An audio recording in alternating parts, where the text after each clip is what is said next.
पेहलगाममधील दहशतवादी हल्ल्यानंतर भारताने सुरक्षा व्यवस्था कडक केली आहे, ज्यामुळे पाकिस्तानमध्ये घबराट पसरली आहे। भारतीय सुरक्षा दल मोठ्या प्रमाणावर शोध मोहीम राबवत आहे आणि पोलिसांना हाय अलर्ट ठेवण्यात आलेले आहे। सूत्रांकडून ही माहिती मिळते, दहशतवादी सुरक्षा दलाच्या जवानांना लक्ष्य करण्याचा कट रचतायत। दहशतवादी आता केंद्रशासित प्रदेशातील सुरक्षा दलांच्या कर्मचाऱ्यांना, विशेषतः पोलीस अधिकारी, स्थानिक सैन्य आणि निमलष्करी कर्मचाऱ्यांना लक्ष्य करण्याचा विचार करतायत।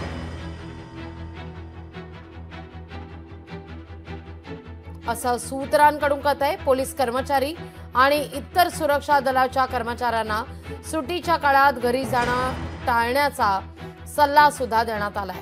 याआधी सुद्धा अशा घटना घडलेल्या आहेत, ज्यामध्ये दहशतवाद्यांनी रजेवर असलेल्या सुरक्षा कर्मचाऱ्यांवर हल्ला केलेला होता।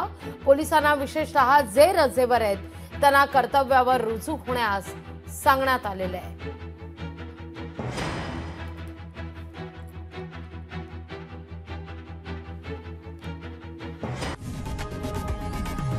लोकशाही मराठी ऐका, पहा, जागरूक रहा।